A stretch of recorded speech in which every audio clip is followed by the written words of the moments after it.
Welcome to the Capital Express Weekly Update. Today is Wednesday the 1st of February 2012 and it's been a good start to the month so far, this very first day of February, and that is complementing the strength in equity markets from January.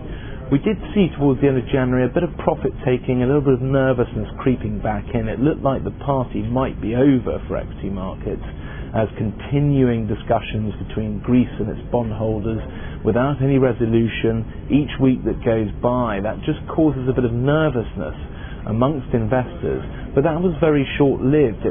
It presented a bit of a buying opportunity for the bulls, and it kind of got rid of a bit of that frothiness which certainly had built up. The markets probably did look a little bit overbought, so it's just given buyers a bit more of an opportunity to come back in. So January on the whole was very strong, and that's a good sign historically, looking back. When you have a strong January, you tend to have a positive year for the rest of the year. So February starting on the front foot, and that's mainly been helped by some very good manufacturing data today, and that's manufacturing data that has been reflected across the globe. It started with India and China overnight, where Indian manufacturing hit an 8-month high.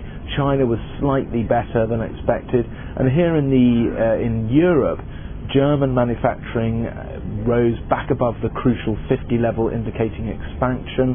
That's the same for the UK, which also hit an 8-month high as well. So the overall picture for manufacturing looking relatively strong. We also had today the US ADP private payrolls number, which was slightly worse than expected, but not drastically bad. So the market hasn't sold off at all since its strong start. In fact, the market's looking pretty strong. It's currently at 5750, that's the FTSE. The Dow is at 12,700, and on the currency side, the strength is being complemented there with dollar sell-off.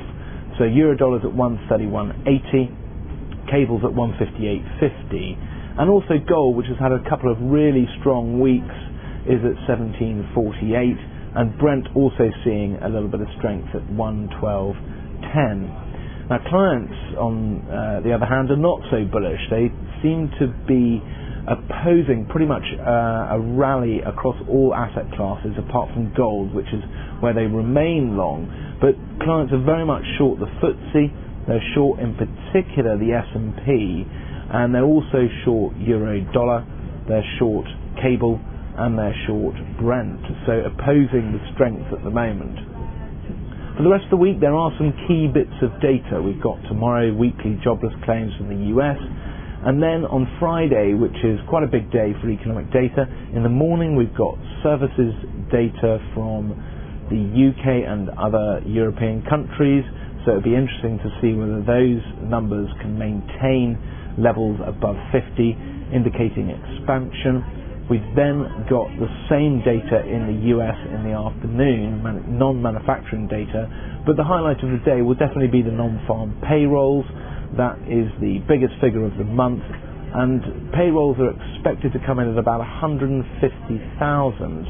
which still is relatively good news for the US economy, where the unemployment rate has actually declined quite a bit from the highs of above 9%. Unemployment there is now at 8.5%. So things looking quite good for employment. At least they have been improving in the last year. So the theme of this week, well, it has to be manufacturing data, really strong across the board today. Is that going to be enough for us to avoid a double-dip recession? And is it indeed sustainable? Well, that is the big question, and the fear is that it may be just a temporary spike in manufacturing activity as the actual translation of manufacturers into expanding and creating new jobs is yet to be seen. There still isn't quite enough confidence out there, quite enough bullish sentiment towards the economy for manufacturers to really start employing. So the jury is still very much out as to whether this little jump today can be sustainable and whether we will indeed avoid a double-dip recession. One thing is for sure, that almost certainly next week we will probably see the Bank of England continue with its quantitative easing in a bid to try and avoid that double dip. And if manufacturing and services can maintain this certain degree of strength, then certainly we may grow in the first quarter of this year. That's it for this week. As ever, do give us feedback, media@capitalspreads.com.